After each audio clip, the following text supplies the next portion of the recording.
Phil, we've been here before. Yes, Steve. Last time we were talking, we were speaking about the evolution of Plymouth's early fortifications, talking about the castle, the bulwarks on the Hoe, and the early fort that preceded the citadel. That proved that all Plymouth's defences at that time were facing the sea, because every threat to Plymouth came from the sea. So when the Civil War began in 1642, there was never really, there was a threat before from the Cornish Rebellion, but after that there was nothing. So we didn't have any defences. The town of Plymouth was a small town centred around the Barbican. It did not have any defences to the north of the city. But when the Civil War came, the town council decided we needed a fortification to stop an enemy coming to Plymouth from the north. This first threat came from Cornwall, the Cornish royalists, who late in 1642 marched over the Tamar, came over the Tamar further up and came round to Plympton and threatened Plymouth. So before that happened, the Plymouth City Council got together, raised money, plate was donated, and they built an inner line of fortifications here along Ebrington Street, what is today Ebrington Street, from the Friary Mill. If you were here in 1642, you would see workmen building an earth bank here.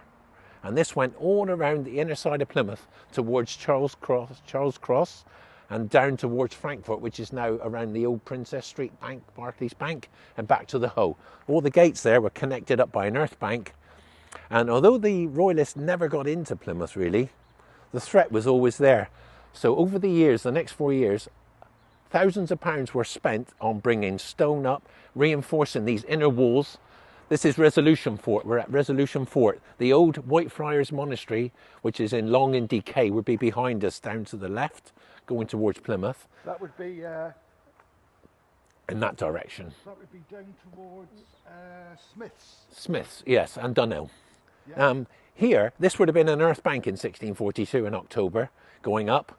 Later, like I said, stone was brought from the Barbican by boat and reinforced a lot of these forts. So money was constantly spent on these earthworks all through the Civil War, but they were never used, rarely used. There were cannon on them and there were a few soldiers. Towards the end of 1642, someone had the idea, this isn't right. We need another line of fortifications on the high ground above this area, which is now North Road East, North Road West, which we'll be talking about in a minute. Phil, we're not far away from where the Battle of Freedom Fields happened. The Sabbath Day Fight, as it was called. Fight. Yeah. Of course, the Battle of Freedom Fields refers to an earlier event. My mistake. So it is the Sabbath Day Fight. What would have happened here, because we can't be more than half a mile away. If that, what would have been happening here, do you think, on that day? Well, these forts were garrisoned by a few dozen troops at the most, if that. When the Battle of Freedom Fields was going on, Colonel William Gould, who commanded the Roundhead forces in Plymouth, organised reinforcements sent up from all parts of the town, from the forts to the west of Lipson Fort, because that was mainly where it was, to the east of Lipson Fort, down Mount Gould Road. So Colonel Gould had called up reinforcements from every available fort, because that's where the threat was. So they marched up from the town, reserves would come up from the town. Probably some of the soldiers that could be spared were sent from here, because these were cannon platforms mostly. There were cannons here, so a lot of the gunners would have been used as infantry and sent up to reinforce Colonel Gould's small force of 1,000 odd men. And of course, Phil, back in the day, you wouldn't be looking at a wall of trees, would no, you? They would have all been looking pulled at down. Open countryside. Yeah. And there was a ditch around this fort. Yes. This inner line had a ditch all the way around with drawbridges at each gate to get in and out. And these, like I said, all through the war years were reinforced. You often read about small earthworks placed around in strategic places around these forts. Half moon works, they were called. It was like a sort of semicircle of dirt, really, with a little ditch in front of it as an outer sort of guard post. How far do you think the fort may have gone this way? Not too far. These were not big forts here. Gun platforms they were mainly. They were quite high, much higher than this now. And with the ditch, it looked even higher, because they dug the earth out, put it there, and put it on top, form a line, and then they would reinforce it with stone. A lot of this stone was brought in, they said. You read about it in the council minutes in 1644. A man called Oliver Weary was one of the workers who worked on some of the forts up here. His name crops up quite a lot, Oliver Weary. And other times you read about boats coming in with stone, maybe from Prince Rock, and to reinforce these forts on the inner line. The outer line, though, were basically earth. Earthworks. With artillery going, if you put up a stone fort, artillery will knock it down eventually, because some of the size cannonballs, 24-pounder plus. These are massive iron balls, and they would just knock down some of these forts. And of course, thinking about things, Phil, it would have to be higher because the land is on the up from here. Yes. So in order to get a long distance observation, you would need more height here, wouldn't you? Yeah, this was the inner wall. This was to protect the town. So if the outer line fell, this one would fall. This one would go, because the royalists could put their guns up on the high ground, which is North Road, and pound these into submission, because they'd be overlooking them. Because that's a high road up there. And don't forget, North Hill was much higher in the day. They topped North Hill off, chopped it off to fill in the creeks. They used the soil to fill in the creeks. On a day-to-day basis, what would the scene be here when nothing's happening? If you like, in well, soldiers spend a lot of their time doing nothing in the old days. In any war you read, if you look at the American Civil War, months and days and weeks would go by, and every now and then a battle would flare up, lasting maybe 2 or 3 days sometimes at Gettysburg. But for the rest of the time, it's a lot of marching, hard work, repairing shoes, repairing weapons. You often read about weapons being repaired, and be grumbling about their pay, because it was very infrequent in the Civil War, the English Civil War. Pay in Plymouth, payment, soldiers work for pay, and there were always complaints about not getting their pay through, and poor food, especially when the royalists got closer. Always supply with food, never short, but there will always be complaints about food, money, and this was a Puritan town, and people did not like being told they couldn't gamble or smoke or drink, or they have to go to church. Soldiers don't like that. We're standing amongst so much history, aren't we? Yeah, just here? Steve, yeah. Just along here, Phil, what do we have here? It looks like part of the fort. It looks like part of the fortifications, but until they do a big survey on it, we don't really know. But it has been put up. You can see the earth has been forced up there. But it could be, because this went into Beaumont Park, where you could still see part of the ditch. There's a small area that you can still see part of the ditch that went around Resolution Fort. They were quite extensive, but compact. This fortification went towards Beaumont Park. And they were always open at the back, because for low access. There was no sort of gates. And some of the outer works, when you talk about the outer works, they had a magazine dug down to protect the powder, and a padlock. So you often read about a new padlock being needed for the Magdalen Fort. Where are we off to next, Phil? We're going to go and have a look at the outer line for Plymouth, north of the town. Right, Steve, we're now taking the route that would have led soldiers up from Resolution Fort to the short distance to Holywell Fort, which is a small work, well, one of the 5 substantial works that were built, not a small work, but it was the smallest of the 5. And it's in between Magdalen Fort, at the top of North Hill, and the Lipson Fort, the Great Lipson Fort, as it was called, at the end of Mount Gould Road, where it's only a short distance, as you'll see by the time we drive up there, from the end of, is this Beaumont Park? This is Beaumont Park to the left. We're on Beaumont Road. So it's just turning left, so you can see the men. It would only take 10 minutes for most of the soldiers to ride up there, or walk up there even. Supplies were easily to be obtained from the town, reinforcements. When you need to reinforce these forts, there's only a 10-minute walk between most of the major earthworks, and from the inner line, it's about the same distance. We're going up Greenbank Road, aren't we? What is now Greenbank Road. The soldiers would have gone up Tot Hill. Which is that way? And to the right, yeah. What they did during the Civil War, when the Lipson Fort was threatened in December 1643, what the soldiers did, they went around the royalists by going up a road further back and coming in on their flank and rear.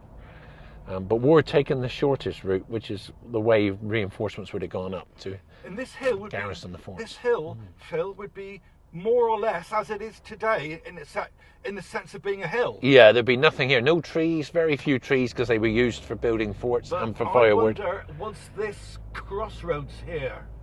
I reckon. Well, yes, because you go down to the left and it leads you to Gaskin Gate. Down there. Okay, so it would have been not a road, more of a trail. Yes. There were no real roads in Plymouth. They were all dirt trails.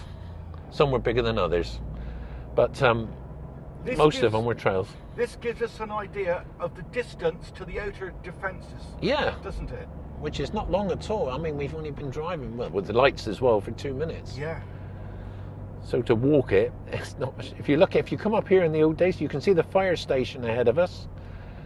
To the right, where it's Longfield Terrace, is it? I think Longfield so, Road, yes. yep. And down to the right, you would have seen Holywell Fort.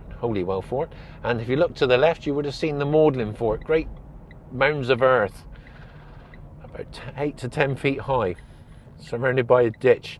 There was no regular pattern to these forts. Most of them conformed to the landscape. So by the look of Holywell, I call it Holywell, it looks like it was a triangular shape, because someone who saw this work in the 1850s, what was left of it, said, he put it in a book and said he saw what was left of the Holywell Fort, and it was very close to the fire station, which we've just passed, and the rear of the fort was where Longfield Place is, it says. Longfield Place. So I'd now say is. So this is the back. We're almost on the Holywell Fort. Yes. About now. That's it. We'd be driving through Holywell Fort. Nearly there. And it's a good place to have a fort, if you think, before any of these houses were here. All right. Right, Steve. I'm standing in front of what was Freedom Fields Hospital.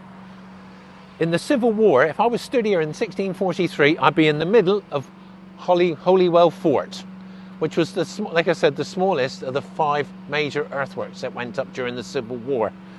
To my left would have been the Magdalen Fort. To my right, Lipson Fort. When I doing my research here, a man called R.M. Worth said he found on this area a mound of earth in front of Longfield Place. He said Longfield Place was the back of the Holywell Fort. And it's a good position to be in, because if none of these houses were here, you would see the ridge across the way, which was occupied during the Civil War several times by Prince Maurice's army. You can see it today. You can see it, yeah. King Charles's army and Sir Richard Grenville's army. 3 major sieges of Plymouth. And you can see it there as well. Yeah, they built their forts all along that high ground over there, so if where you take Seymour out the Road houses, is. Take out the houses. Yes. And you've got the whole thing. That's right. And you can imagine these earth walls here. And if I show you on the map what it was like, where it was, this is the inner line we just came from, Resolution Fort. We came up the road. Number 5 is Lipson Fort, which is to my right. Holywell. Holywell is down and in front. And Magdalen Fort is to the left. So it's a good position to be in. And just to reiterate, Steve, we've driven up from Resolution Fort. This isn't an accurate map. It's just a rough map. We came up sort of this way, and we come over to Holywell Fort, number 4. Number 5 is Lipson Work. Number 3 is the Magdalen Fort. And if you look, it's slightly forward than the other 2, on a good piece of ground, which, like I said, had a good view of the royalist positions. One here, isn't it? Holywell Fort, yeah. And if we look, today, the view is equally good. Yeah. If these houses weren't here, you'd see all the high ground above Seymour, Absolutely. along Seymour Road. Along Seymour Road was where the royalist forts were. The BBC stands very close to one of them, and there was another one further down, but we don't know 100% where those are. There was one at Hillcrest as well, sort of Manadon. Everywhere we had a fort, they built one opposite during their close sieges of Plymouth. As you say, Phil, if it wasn't for the houses, we've got a complete view of the ridge. Yes. From here. So, yes. So you could see these forts were built at a strategic point, and behind them was a military road. I believe a military road connected all these forts, It was cleared of any rubbish, stumps, whatever, tree stumps, because there were no trees. There were very few trees because they were used to reinforce these forts. Now, these forts were earth, and they had a ditch in front of them, and some of them had spooks or spikes in front of those. Now, this military road would be what we would call today, more or less, North Road West and East. North Road West and East, possibly Clifton Place and Mount Gould Road. Fabulous. Because if you look at it, it's a straight line. It's not straight. And also, these forts, there's a lot of reports of wood being used, and I think, it's a theory, these were earth forts. Now, this area, there's a lot of rain. So what do the soldiers do? Stand in water? No, they had the same as they had in the First World War. What they called duckboards? I believe they had duckboards of some sort, because there was a lot of wood used. Planking was taken to these forts. That wasn't enough to reinforce the walls, but it could be used as duckboards to keep the men from getting their feet wet. Right, Steve, we've come up on slightly elevated ground, and if you look out, you can see the triangular piece of land in front of Longfield Place. Now, my personal opinion is that it came all the way around here, down to about a little bit more in front of where we are now, because this has all been built up, and it went all the way back, possibly to where those cars are up on the left. This, although it's not a big fort, it's in a strategic place between two major earthworks. Holywell Fort was never really threatened during the Civil War. There's no accounts of it being attacked, probably because of its position. You had a strong earthwork to the right and a strong earthwork to the left, the Magdalen Fort. But if you look over from here, it gives you a good idea what you might have seen in the old days. Get rid of the houses, like we said. That high ground was where the Royalists were in the Civil War 3 times.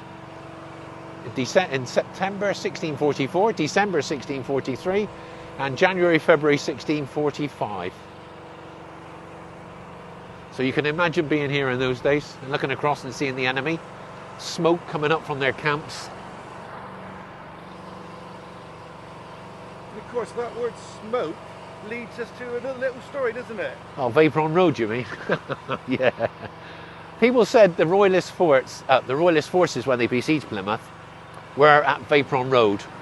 And I've always contested that, because to me, vapouring, is where the name comes from, means soldiers vapouring at their kettles. It could be cooking, it could be washing, and it would be behind the lines, because R.M. Worth again saw Royalist forts. He saw the remains of Royalist forts, and he said there was one at the end where Seymour Road joins Tavistock Road, and at Hill Crest there was something there.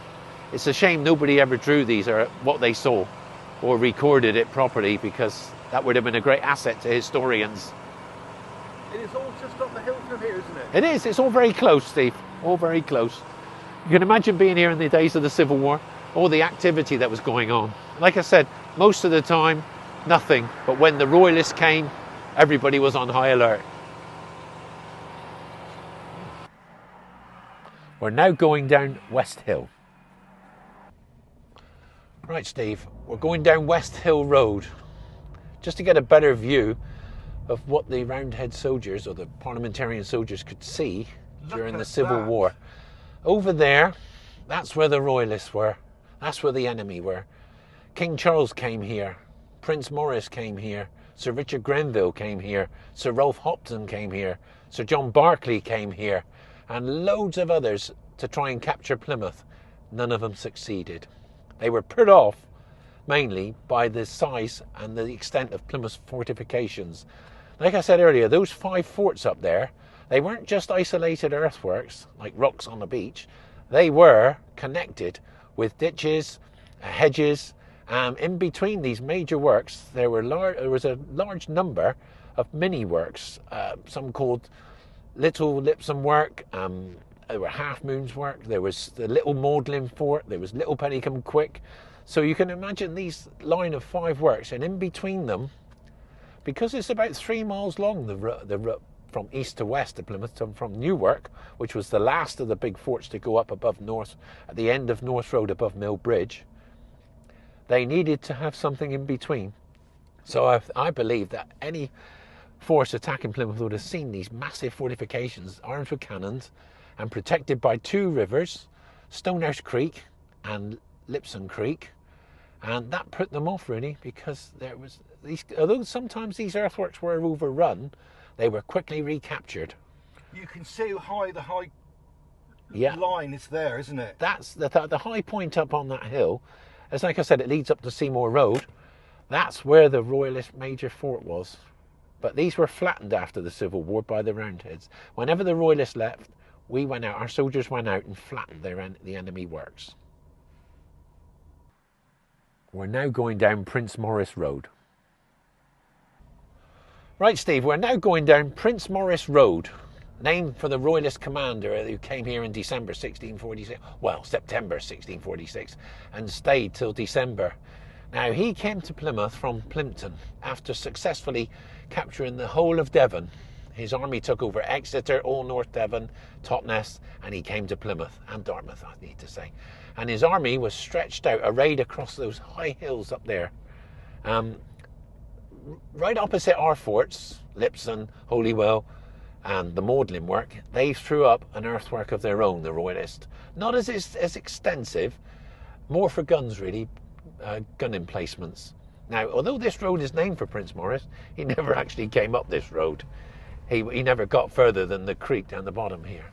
His main attack was from the east, in that direction to the right. He never made a frontal assault up this hill because it's too steep for a start. He could never have made it. But if you look up there, it gives you a good idea what the terrain would have looked like, except for those darn houses. You could, oh, it's gone now. But it gives you a good idea of what the area looked like. Now, I firmly believe as well that to the right here was a mini fort that was thrown up during the Civil War. Just along here? Yeah, it's all been gouged out now. Nothing was ever done there. And I believe that was a forward fort pushed up by... Look at the high ground up there, Phil. Yeah. Yeah, that big white building by those trees, that's where a Royalist fort once stood. We're now going down Lipson Road. Right, we're now going down Lipson Road. We just came up Prince Maurice, we're going down Lipson Road. Just to give you an idea of the area at the time of the Civil War. Just going past Queen's Road, to your left would have been Holywell. Just passing Lipson Fort on the right on the corner there. Now this ground here is very, very steep. People often thought in the old days that this was the route the Royalists came to attack Lipson Fort, but they never got to Lipson Fort. It was further down to your right, further down Alexandra Road. On your left now is where I believe was a lower fortification. If you just see there, that area there, just in front of these houses, yes, Coleridge Road. It's not on any map, is it? No, there was nothing on the maps to say where it was, but I believe this was, behind these trees, was a fortification, a forward fortification, because there was works closer to the river called the Lower Lipson work and places like that. The high ground. The high ground across the way. That's the theme in all this, isn't it? Yeah. It's the high ground across the Alexandra Road, yeah, as it is today, isn't it? Lipson Creek. Lipson Creek. As it was. Absolutely. This area on the left was as it was. This is all never been touched. It's a high, steep hill that is very difficult to manoeuvre up. I've walked up here when I was doing my research. I've walked this road, and it is tiring just to walk up with no battle pack on your back or no musket. You just look how that land. Yes. And Lipson Mill would have been straight ahead, and the stream would have been to your right. And we're going up Ashford Hill now. We're about to enter Royalist lands. Royalist territory. Their skirmishers would have been down the bottom. There was a lot of high hedges down there. And towards the right, just before the Battle of Freedom Fields, the Royalists massed behind a line of hedges down by the river. So they were so close to the waterway. And look how steep this side is as well, Steve. You're driving up it. Yeah. So that's it. Oh.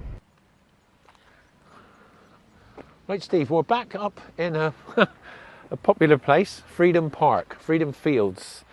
Now, the misconception, as I've said before with this, is people believe the Sabbath Day fight, fought on December the 3rd, 1643, was actually called the Battle of Freedom Fields. That name came in later. This is actually behind the lines as well. If you were here in 1643, Holywell Fort, where we were just at, was in that direction.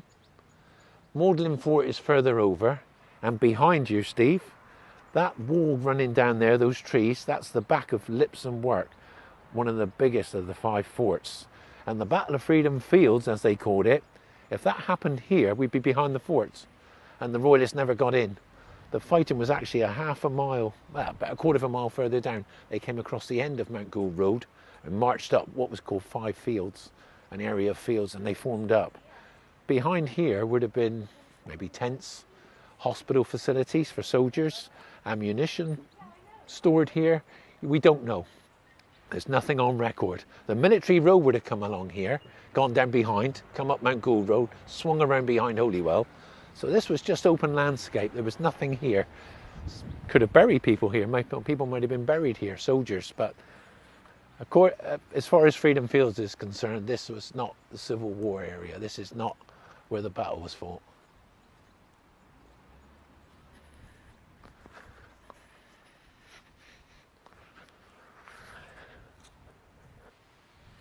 Right, Steve, if you look to the south from here, look at the view you've got.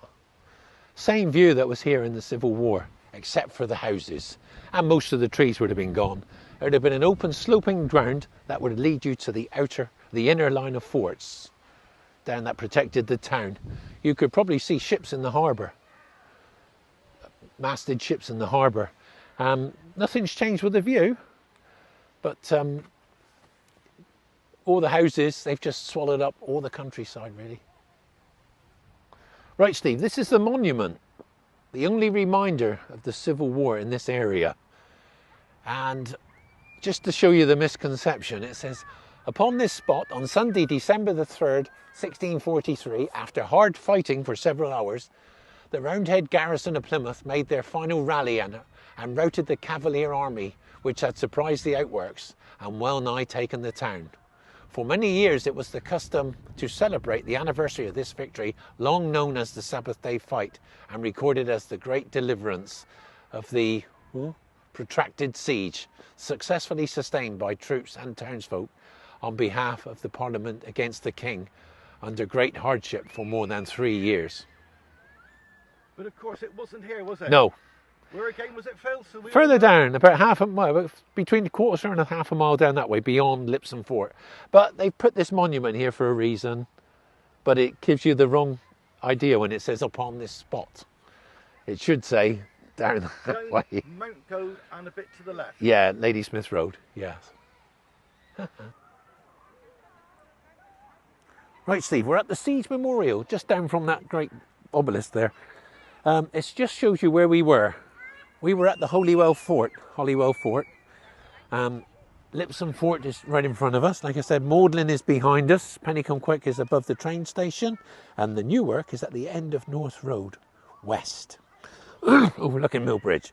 So, Lipson Fort, end of Mount Gould Road? Yes. Holywell, where we were, the triangular piece of land in front of the buildings that replaced Freedom Fields. Hospital. Yeah. Right. Magdalen was now Plymouth High School for girls. Pennycombe Railway station above way? the railway station, and Newark, the last of the 5 great works, above Millbridge. At the end of North Road West? Yes. Fine. Now, to put that into context with a modern map of Plymouth, now when you talk about the Civil War, a lot of people say, if I say Fort Stamford over here, people say, oh yes, that big. I said no. Those forts that surround Plymouth are Palmerston forts built in the 1800s against the French invasion that never happened.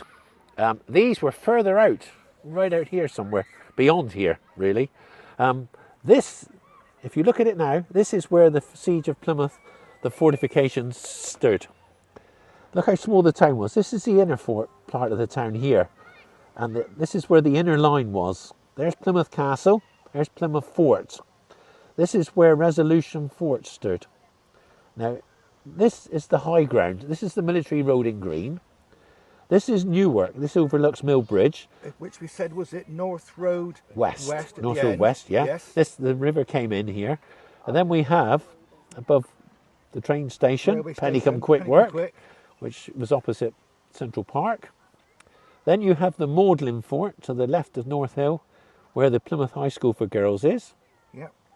This is Holywell, in front of Freedom Fields it was. We're in front of the old hospital. The old hospital.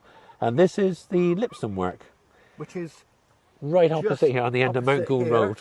Yeah. And this is the Lara Point work, which overlooked Lara, Lipson, the Plym River, and where it's joined the So that's Lipson at the end Creek. of Mount Gould Road. Yeah. Just really at the western end of Mount Gould Hospital. Eastern end. Eastern end of yeah. Mount Gould Hospital, yes. Now I've put in some of the Royalist works that I believe were here. Right. Manamead, Manadon, Hillcrest, bit where the BBC is, where they put them up. Here where Ford Park is, where Ford Park joins the Mutley Plain. So we've got how many Royalist ones? Oh, there were a lot more. A lot more. There were a lot more, yeah. I think there was one in Central Park. There it is. I here, believe, isn't it? yeah, up here. There it is. Here, there. I put that there. And what sort of affair would that have been, Phil? Just earthworks, just chucked up with a couple of cannon. So they'd be built more or less the same as the Plymouth ones. Plymouth ones. Yeah, earthworks with duckboards for soldiers to walk along. Follows Yeah, function. it's ideal because they're quick and easy and cheap. I wonder if we can just put that one underneath there, look. Yeah. Like that. There, look. If you can see, if you can run your fingers along that Yeah. there. New and work. There they go. Yeah, that's ideal. Penny come quick. Magdalen, Holywell, Lipson, and Lipson, where it should have been over there. Lara Point work. What's the black line here, Phil? The green line. That's the sorry. military road. I believe that's the military. And if you look at these forts, they are connected. But I think it's they there had a as well, military isn't road. I think that road is. That's where they connected the forts up. But I think that road is where they. And where do you behind the think works. that was again? Just to recap. North Road West, North Road East, Clifton Place, and Mount Gould Road. And of course, that could explain why the roads are there today. Yes, it's followed it around the contours, on the high ground, on the ridge. We truly live amongst history. And the history of Plymouth is within the streets of Plymouth. Yeah, and the names, some of the And names. the names. Mount Gould Road is named after Colonel William Gould, an Exeter man who died in Plymouth, who fought the Sabbath Day fight for us and won. Oh, sorry. Well, it's a lovely day to be here today, Phil. Oh, yeah, Let's just have a look around the beauty here. that's me. We can see down to the sea, look. Yeah. Staden Heights. And of course, this view would have been, as you said earlier, just the same then. Yeah. It sure would. And the wind would have blown just as hard. Right, let's just see if that's... Right, Steve, we just left Freedom Fields and we are now walking into Lipson Terrace. Now, in 1643, we would be inside the Lipson Fort. This would have been the back wall. This area here was recorded as the back wall of Lipson Fort. It extends right down to there and it goes part way down the hill. But when you're here now, it's quiet. But you can imagine it in December 1643 when the Royalists were that far away, were just on the other side of that wall and coming up. Colonel William Gould was gathering his 1,000 troops in this area and to the right of the fort and in front of the fort. And after a vicious couple of hours of fighting, the Royalists were defeated and Prince Maurice's main attack against Plymouth had failed. So we really are walking in the footprints. We are. This would have been the main Lipson work. One of the biggest of the 4 or 5 forts. Right, we're just outside the Fisherman's Arms on the Barbican, Lambay Hill. We're going to go in because someone told me there's parts of the old castle in behind. So we're going to have a look. Right, Steve, we've just backtracked a little bit. We've come down to the Fisherman's Arms on the Barbican and we're behind the pub. We're down looking at some of the walls that someone told me exist from Plymouth Castle. That's not the Citadel, it's not Plymouth Fort, it's above the Barbican. It's the original castle that stood here in medieval times. We don't know the extent of it or what it really looked like because maps just show 4 turrets and 4 walls. But we know there was more to it than that. But we're just going to show you some of the remains we found here along on the Barbican, just behind the Fisherman's Arms, which is the pub on the Barbican.